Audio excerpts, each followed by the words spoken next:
We started off with the university campuses yesterday. The first one was at the Fiji National University campus in Lautoka. Then in the evening was, in the afternoon, was the Savani campus, University of Fiji.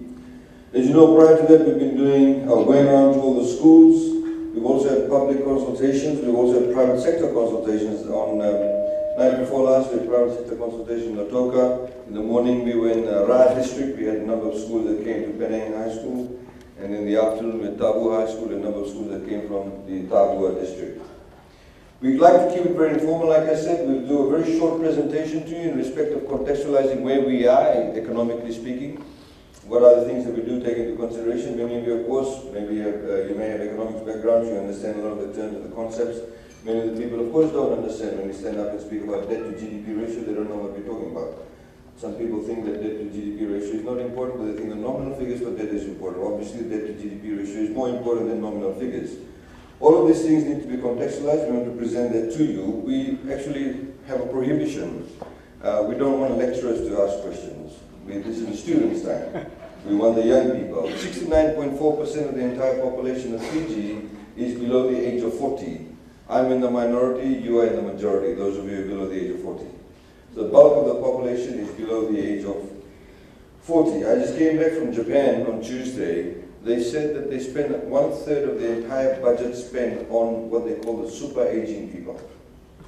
So in terms of the demographics, our demographics is the bottom end is very heavy. In Japan, the top end is extremely heavy. So you can see the budget priorities. In the same way, those of you who are below the age of 40, in about 20, 30, 40 years' time, you'll all be old. And so in terms of our budget spend, will be completely different. The priorities will be very different. This is why it's very critical to have things like the National Development Plan, which we are actually putting in place. And we've got some people at the moment to come and look at it to actually mainstream it, or actually what we call climate sensitize those development plans too, because that's also very critical. Just by way of process, as you know that we announced a couple of days ago, the budget will now be delivered on the 29th of June, which is one day, the day before the public holiday, which is on the 30th of June. By law, we have to wait for at least a week before Parliament then meets or convenes to then debate the budget, and then we pass the budget.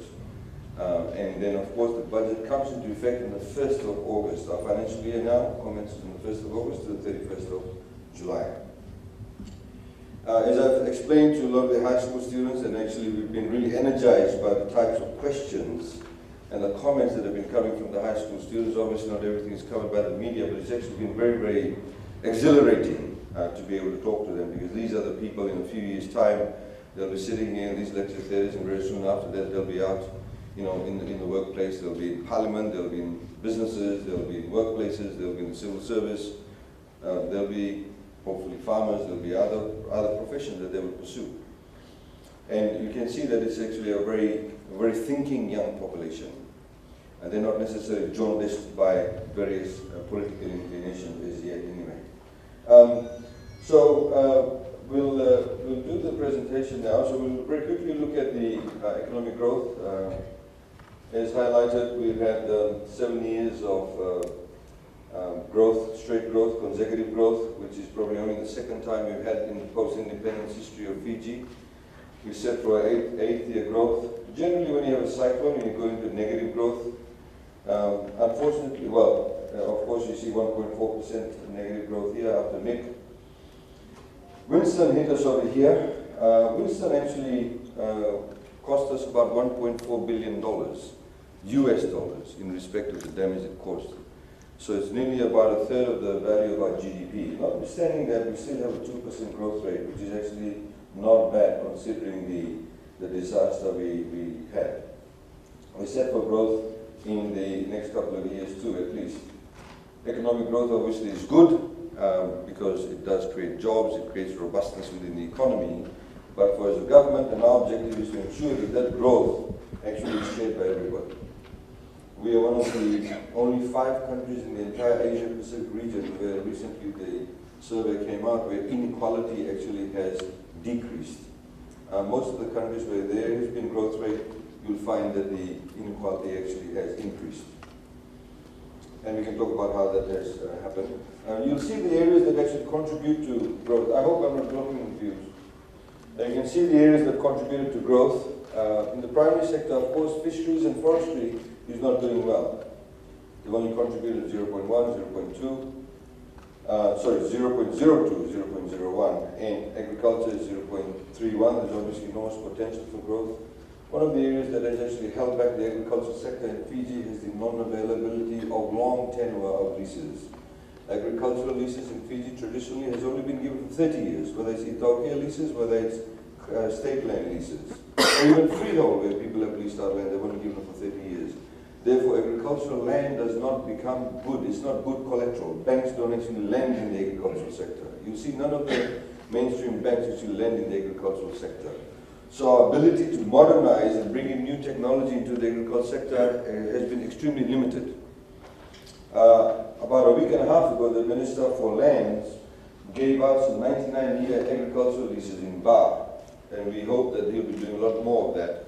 That will bring more people into the agricultural sector, mainstreaming them through modernization. But there's obviously enormous potential for growth in those areas. Industry, manufacturing has increased significantly. We'll be surprised. We actually make sewage pipes now in Fiji. We make water pipes, we make biscuits, we make soaps, all sorts of things. Included in that 0.56 is also the manufacture of sugar. As opposed to the production of sugarcane, it's the manufacture of sugar is included in manufacturing there. Construction, 0.33. These figures are as of October 2016. These figures, by the way, are put together by the Reserve Bank of Fiji through their various surveys. Construction, I would suggest to you now, would be a lot higher given the fact that there's a huge rebuild program in place, in particular post-Winston. You must remember that this period also covers the period after Winston, so it's of October 2016. Mining is where it is at the moment. There's some challenges there, of course, electricity and water. In the services sector, we believe there's enormous potential in the services sector, in particular in the ITC area. There are more SIM cards in operation in Fiji than the actual number of people. Of course, some people have 2 or 3 SIM cards, some have it for the legitimate reasons, some for non-legitimate reasons. But the fact of the matter is that there are more SIM cards in operation than actual people. There are now nearly half a million smartphones in Fiji. Now, we made a conscious decision a few years ago to zero-rate duty on smartphones because we realized one of the quickest way of getting people access to internet connectivity is through broadband-based internet accessibility. What that means is that many people are very technologically savvy in Fiji. It means there's a potential for call centers, it means the potential for back-end processing, and you can see a growth in that. You saw our High Commissioner from Australia, High Commissioner Yogesh Punja, who recently brought in, I think, about 12 different companies that are looking at potentially setting up back-end processing and call centers in Fiji. Financial services, we of course are a hub, and we're capitalizing that hub. We have actually 6 banks in Fiji. For a small jurisdiction like ours, less than 1 million people, we have actually 6 banks, which is good because it creates also competition. And you will see this is why there's a robustness in the interest rates that also exist within the banking sector in Fiji. Retail, wholesale, accommodation, these are fairly self-explanatory. Idea for government is our objective. The idea is to have a broad-based economic growth. We simply cannot rely on 1 or 2 sectors to contribute to our growth because you leave yourself very vulnerable. In the same way as we have said in the tourism sector, we are still vulnerable in the sense that we depend on 2 large source markets. Australia contributes 51% of our tourism arrivals. New Zealand contributes about 16 or 17%. So nearly 70% of our tourism arrivals comes from only 2 countries. This is why we are saying we want more Indians, we want more Chinese, we want more Europeans to come to Fiji, and actually have a higher percentage of the contribution as far as the market sources are concerned. If tomorrow Australia and New Zealand slump in the economic growth, there's a downturn in the economy, less Australians and Kiwis will travel, it will have a huge impact on us. But if we had, for example, Australians contributing 20%, if there was a slump, we can rely on the balance of the 80%. This is why, for example, Fiji Airways is partnering with the government, and we have $18 million, as you see, a provision in the budget. We partner with them in terms of marketing strategy if you want to break into the Indian market. The Indians are the largest outbound market, or will be the largest outbound market in about 4 years' time. What are the figures that the Reserve Bank looks at? Valid building permits, as of September last year, it went up by 12.7%. Value of work put in place went up by 10.5%. This is, construction. As I said to the school students, people don't buy cement to keep it under their house, they actually buy cement to build it. So there's a lot of construction going on, jobs being created, imports of investment goods, this is machinery, etc. Government capex went up by 7.8%. Obviously, then capital expenditure will be a lot higher also this year and next year. These are the areas that actually went down. New investment lending went down by 10.3%. Real estate 17.8%. Lending for building and construction. You expect that, in particular after a cyclone, you have a huge downturn in that respect, but once people gain confidence and they get into that space. Consumption indicators. We have a lot of vehicles, as you would know, those of you living in Suvarnasino. You can see the new vehicle registration went up by 27.5%. Second-hand vehicle registration went up by 7.8%. New lending to wholesale and retail, 30.2%. Imports of consumption goods, 14.7%. I don't need to go into too much detail, but nearly everything that you have on yourself is imported. Earrings you're wearing, the watches you wear, the shoes you wear, the clothes you're wearing on your back. It may be sewn in Fiji, but the fabric comes from offshore. Obviously, then you need to have a good foreign reserves position too, which I'll come into later on. PAYE collections went up. There are two reasons it can go up. One is that salaries have increased, or there are more jobs in the system, or you have a combination of both of them. New job advertisements went up by 15.1%. Personal remittances, there's a lot of Fijians, of course, they play rugby, they work as security guards, they work as caregivers. Your friends, family and relatives actually send money.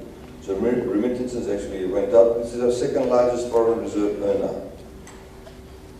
Variable consumption, that also increased, notwithstanding the fact that VAT went down from 15% to 9%. Please tell me if I'm going too fast. I only have more time for the questions, so tell me to slow down if I'm going too fast. New lending to private individuals actually went down by 4.7%. You okay on this slide? Yes? Okay, next one please. This has to contextualize it. Just by comparison, second-hand vehicles. In 2005, there were 6,088 registered. 2016, 10,152 registered. New vehicles, 3,300, nearly 5,000 registered in 2016. We of course like the dark lines to go bigger, because we want new technology in place. Second-hand vehicles obviously represent not the latest technology.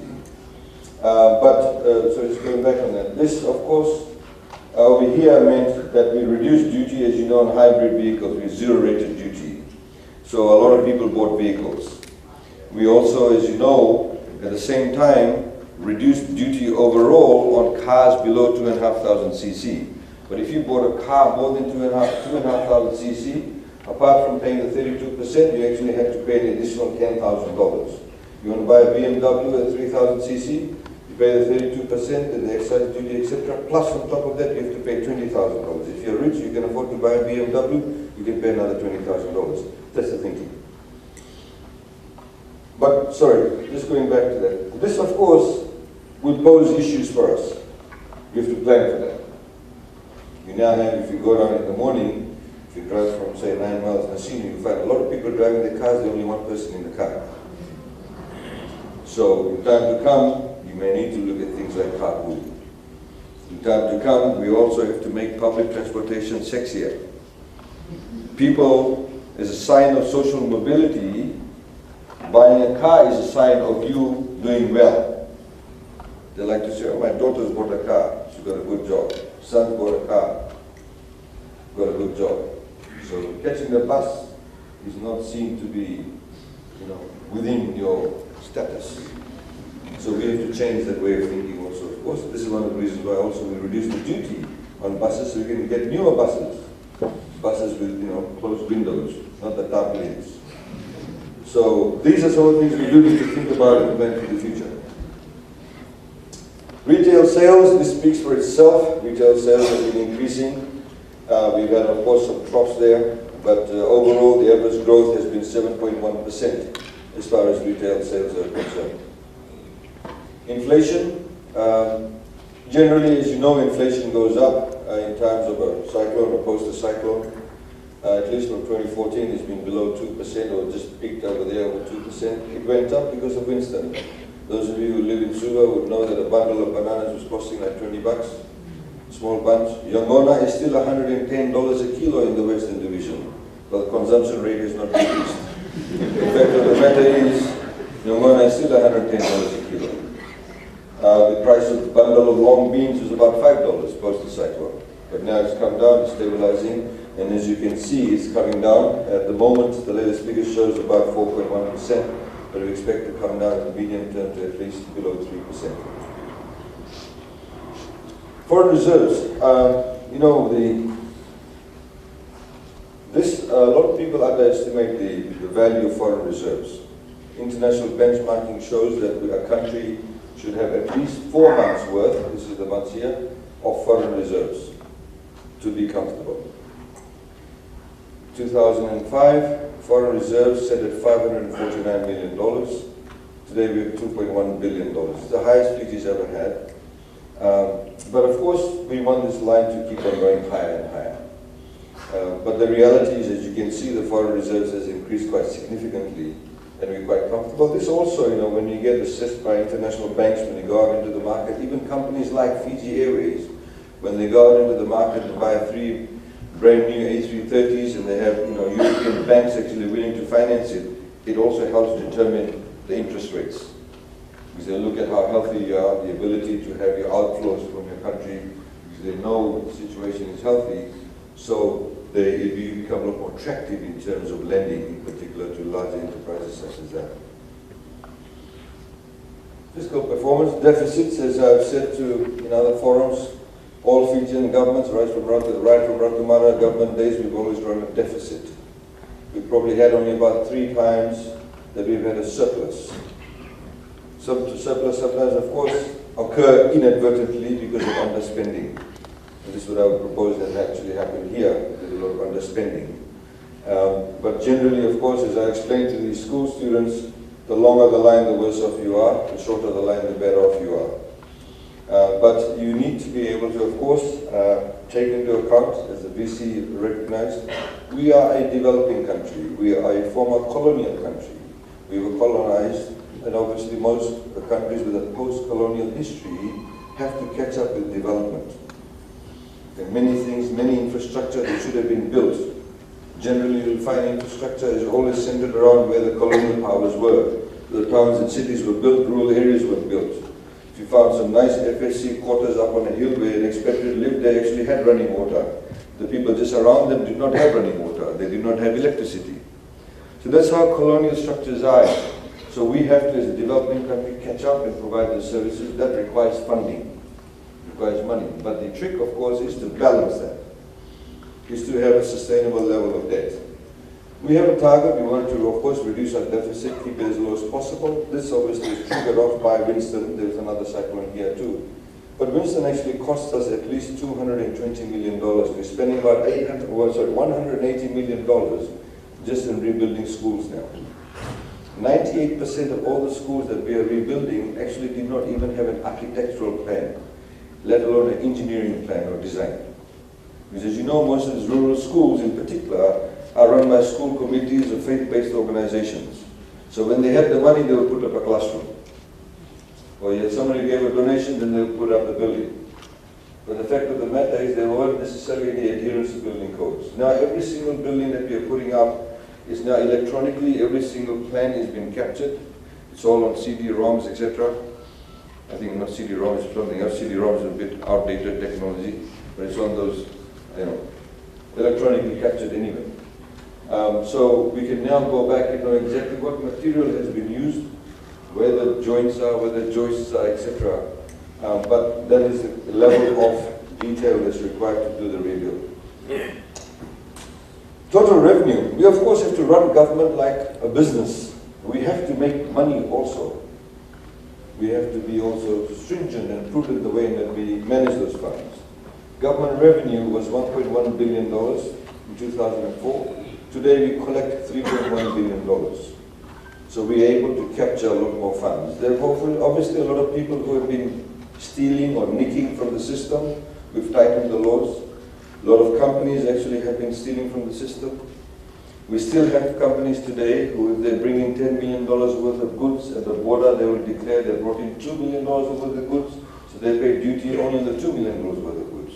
If they get caught, they said, oh, sorry, then they paid for the 10. Brought in stringent laws, so people are a bit more scared now. The penalties are a lot higher now if you actually under-declare. We want to also prosecute people. I can tell you a few stories what we've recently discovered with some businesses, in particular some supermarkets, what they're doing. But revenue has increased, which is a good thing. But the idea of increasing revenue, of course, is to ensure is that you don't actually try and extract revenue from people who cannot pay you those fees and penalties. So progressive taxation is very, very critical. What are the sources of revenue? Direct taxes, of course, your corporate tax, PAYE, etc. Value-added tax, contributes 30%. Customs is 21%. And these are the other sources of revenue that contributes to the overall revenue collection. You can see the sale of assets is being factored in at 8% over here. Of course, that's not going to be a continuous feature on the revenue graph. What we've done, we've lumped together infrastructure development, health, education, access to justice, and social protection. Just to show you a point of difference, essentially putting together the budgets relating to what some people may call the social category. Infrastructure development, as you know, infrastructure has got a large amount of money dedicated to it. The trick question I always ask the students, I said, how many of you been to Nandi recently and seen the four-laning of the road? And I say, apart from the four-laning road, what do you see different? And there's a lull, there's a silence. The answer, of course, is that you don't see any overhead cables. Every single thing, anything that used to be on top of the ground is now underground. And we've also put those things underground, not under the road, but on the side of the road. The road building pattern in Fiji has been, if there's a road here, you put the water pipe underneath the road. You put all the other cables, etc., and pipes underneath the road.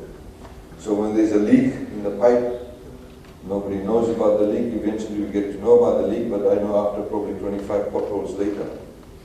And then, of course, because the ground is soft, it breaks up. Then we dig up the road to fix up the pipe, but we leave the road unfixed. That's been the problem. So what we have done, for example, in Nandi, we've taken out all the pipes. In all the places possible to do that. There may be some place where it actually crosses underneath the road. We've taken out all the pipes, put it on the side of the road.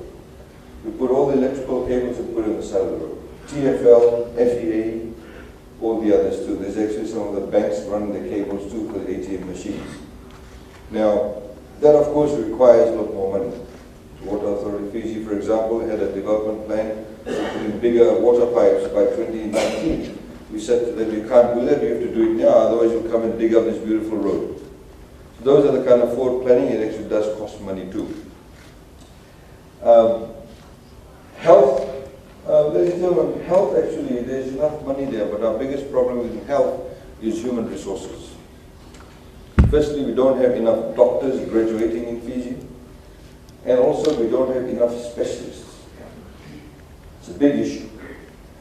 A few years ago, we bought an MRI machine. It was the only MRI machine in the Southern Pacific, apart from Australia and New Zealand, of course. But we did not have doctors who knew how to read the images of the MRI machine. See, you can't be any person who's done an MBBS to be able to read an MRI scan. So we don't have enough resources. And unfortunately, a lot of it is the fact that there's a reflection of the fact that we did not invest in our human capital. You can't expect somebody who's done an MBBS to become a cardiac surgeon overnight. It takes 10, 15 years. You need to send people offshore, you need to train them, you need to give them a level of exposure. So we are starting off in a small way, of course, in the medical field. Last year we gave doctors up to 80% pay rise. We also now, if you join the public health system as a doctor, you are eligible to get postgraduate studies, the fees actually paid for you by government. 100% we pay for you. You go to FNU at night, you learn, you do your postgraduate studies in that area. So this is a small way that we're building it. The Minister Akbar, of course, says, as has been announced, is going off to India in a couple of weeks' time. In fact, I think in a week's time with the team. We've already had meetings with some of the recruiting companies there. We met with quite a few people to be able to recruit some specialists. Why should you, if you're living in Lebu, have to come all the way to Suva, or if you're living in Raki or Lotoka, to just come and see an ear, nose and throat specialist? Ear, nose and throat specialist, actually, I think we've got only one at the moment in Fiji. We don't even have a speech therapist in Fiji, a practicing speech therapist. Some of our children may have some speech impediments. If we make the intervention at the right time, they'll be normal children to speak normally. But we don't have those kind of facilities. So it is very important for us to be able to have this right skill set. So in the health sector, the main issue is the access to the human capital and developing that human capital. The other challenge with the health system is of what I call logistics and supply chain. That is to do with medicine. We have a huge problem. Unfortunately, many civil servants have let us down over the years. You'll find sometimes, people will say, oh, the drugs, there's no more drugs in Sigatoka, assuming they have a breakout in diarrhea, and everybody goes and tries to access the drugs that's required for diarrhea. But there's probably a whole stock sitting in Lotoka. There has been no system developed to do a movement of the drugs. We're getting a lot more people.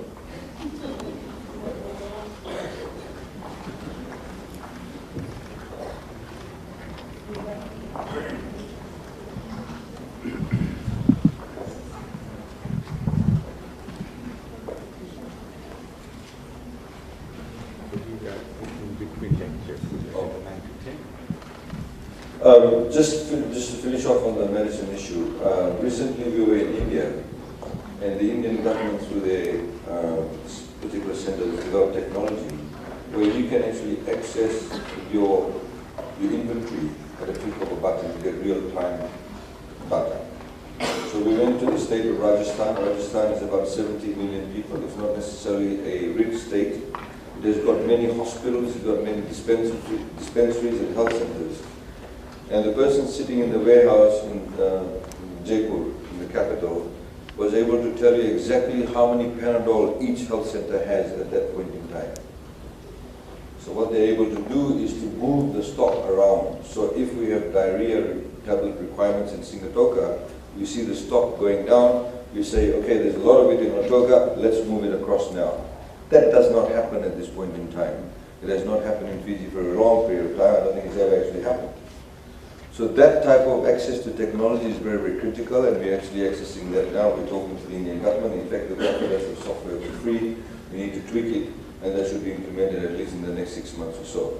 There's an challenge in health. Education, of course, the budget is now, this year, is about $598 million, so over $500 million goes into education. A lot of it, of course, has been propelled by the fact that we now have TELS and the Topper Scholarship.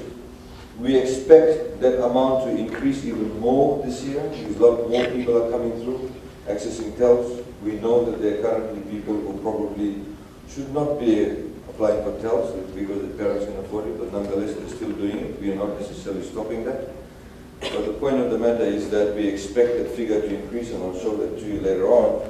And they will, however, come to a stage probably in about 3 or 4 years' time when we run the full cycle. So the first people who got the TELS in the first year would now finish. So that would be the indicative figure in terms of what will the overall allocation need to make. Access to education, access to justice is essentially legal aid.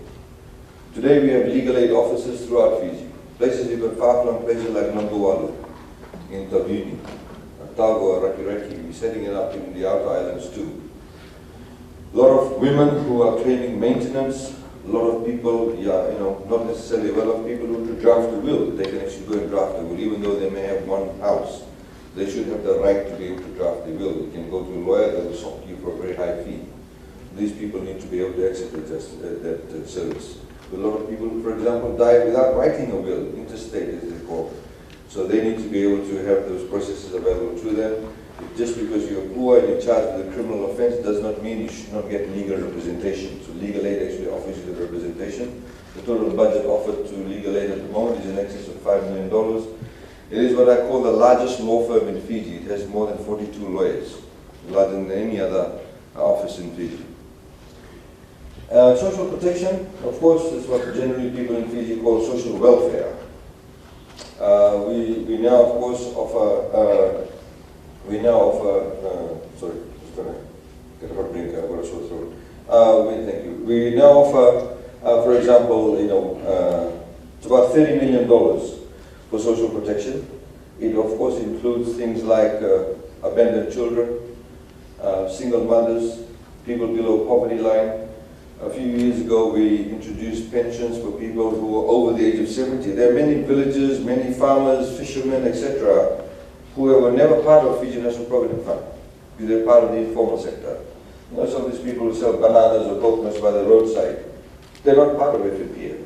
They're employed by themselves, so they don't contribute. When these people get old, they don't have any pension system. So we introduced it, a very modest sum, a few years ago.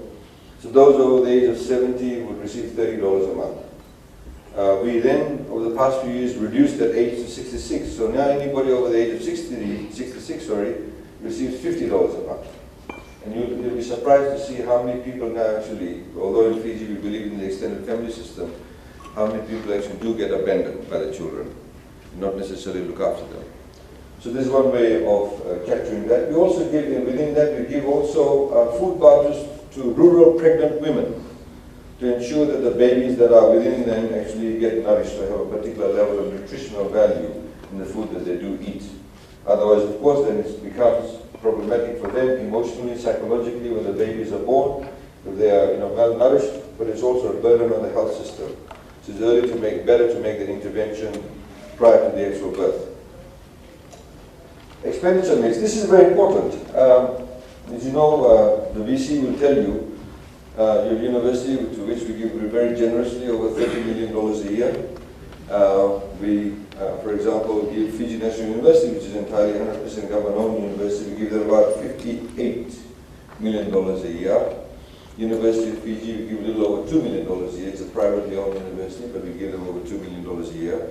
But in their expenditure, they have two types of expenditure. One is your operating expenditure, which is the actual day-to-day running of the university, and the other is, of course, your capital expenditure. The same way with government. We were in the Western Division. The PS and I and the entire team went out. Our hotel bills, our fuel bills, our salaries, the running of the vehicles, all operating expenditure. In government, we have photocopy paper, we buy toilet paper, whatever it is. Everything comes from the operating expenditure. The capital expenditure is the expenditure that you actually use to build things. Expenditure mix year 2004, 83% of the money that is spent by government went into day-to-day running of government. Only 17% went into capital. Our target has been somewhere around here. As you can see, progressively we've been trying to increase the percentage of our funds being spent on capital expenditure and decrease our operating costs. Decreasing operating costs can also mean introduction of new technology and the uptake of technology within the civil service system. And that's the mix. We like this mix.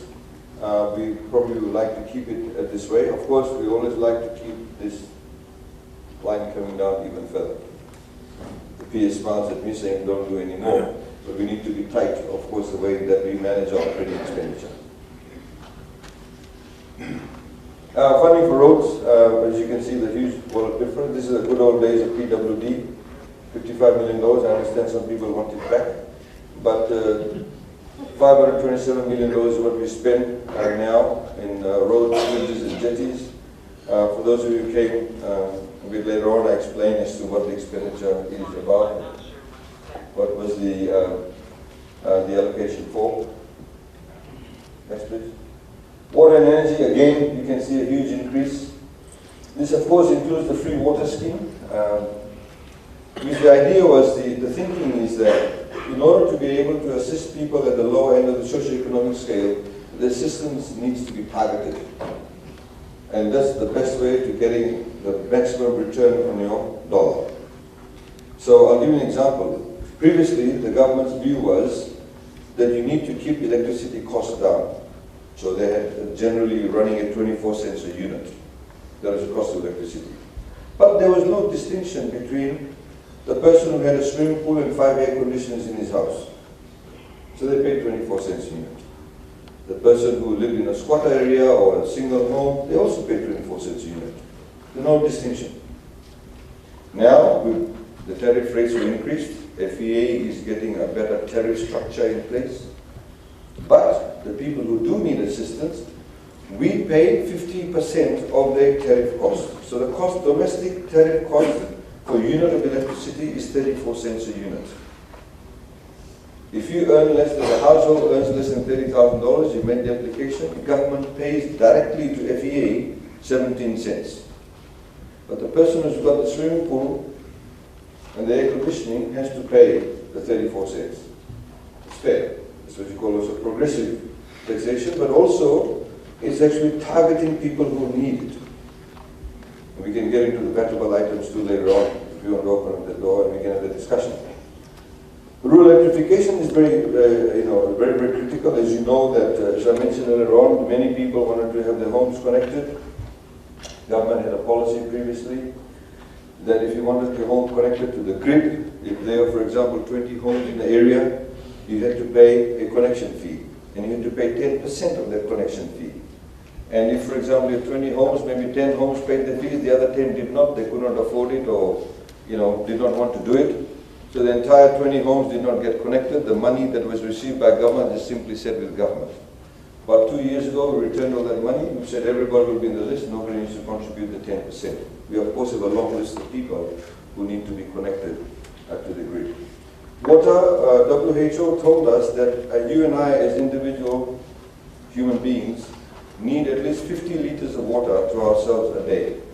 To go to the toilet, to bathe yourself, to drink, to cook, to clean. And based on that, with 5 people per household, we said any household that earns less than $30,000 a year is entitled to 50 liters by 5 people a day. So it works out to be about 90,250 liters of water, free water that we give to those people who are connected to the Water Authority 3G grid, the reticulated water system. They receive that subsidy there too. Next, please. This is, we talked about education. This is, of course, the allocation. As I said, this figure we expect it to go even higher because there will be more people coming in wanting TELS. We expect that to be probably going another set higher there and probably that equalize somewhere around about there. We, of course, find some universities offering suddenly new courses because they know their school fees will get paid. And we need to be aware of the quality of the courses that's being offered. We simply don't want people to get certificates and diplomas now just because the TELS program is paying the fees. Next, please. Funding for health, as I mentioned, as you can see, there's no necessarily significant difference, although you can see compared to 2013, there's approximately about a $60 million difference. You can, as I said, the main issue there for us is the human resources. We need to be able to get more doctors. We need to get more, normal GP type doctors in front of people. We need to have more doctors in the decentralized areas. So nursing stations and health centers actually should have doctors. Not everybody having to come to CWF, for example, or all go to Missouri. We should have good services in one Bokasi, in Nauru, and various other places, so decentralized services, but you get the right people. One of the complaints we've also received in the past when we've sent people overseas for treatment, they said that the illness or the disease was picked up too late. So the capacity to diagnose at an early stage was limited because of the lack of specialists. They said, oh, the person is now in the 4th or 5th stage. Too late. They'll have to die, or they have to lose a limb, or they have to lose a kidney.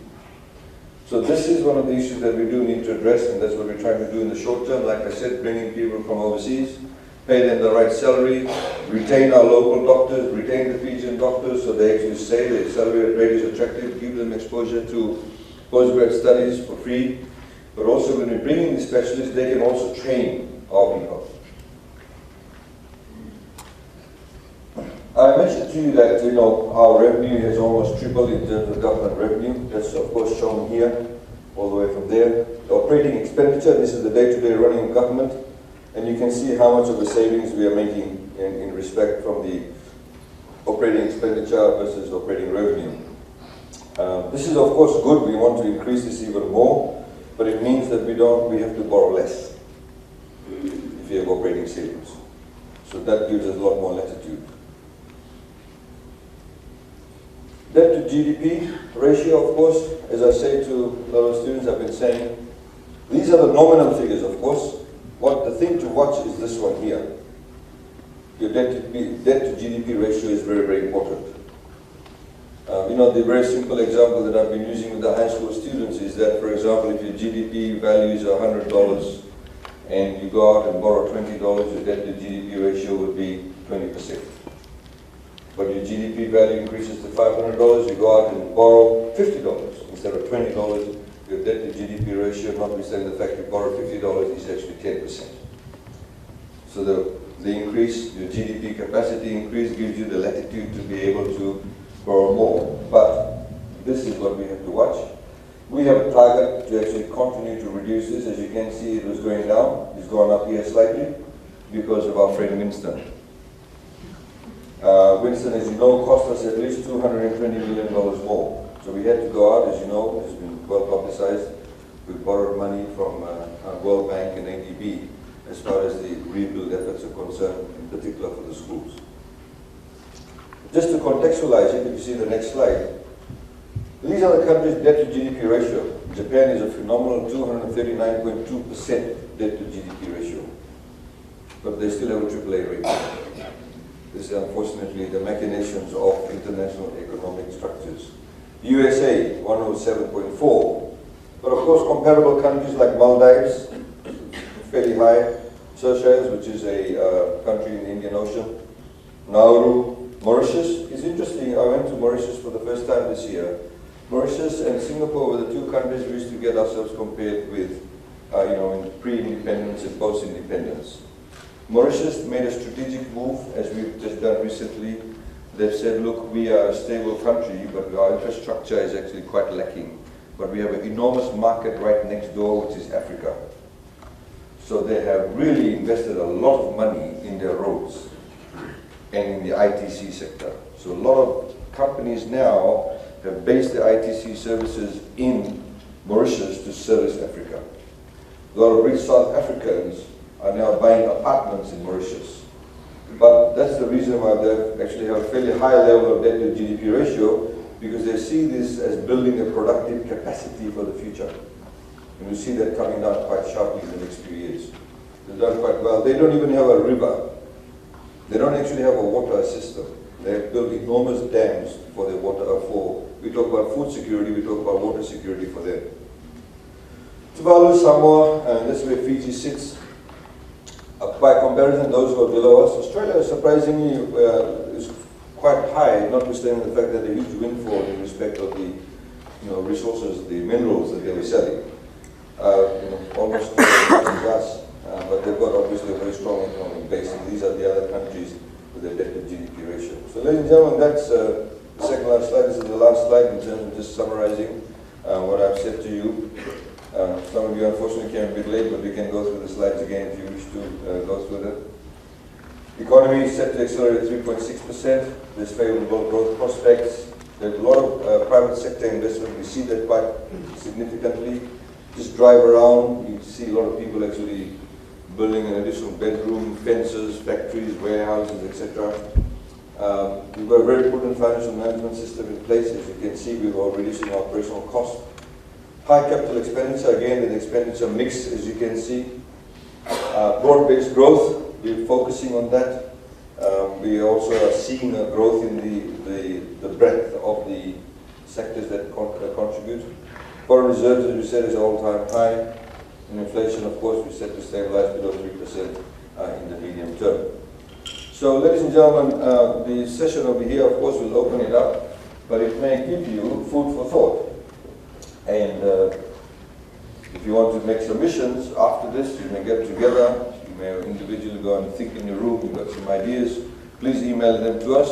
but don't email it to us after next Friday because the submission's closed by then. You want to drop it off, I'm sure you don't want to post it, you live in Suva, but you can hand deliver it to that office, but emails actually would be quite good.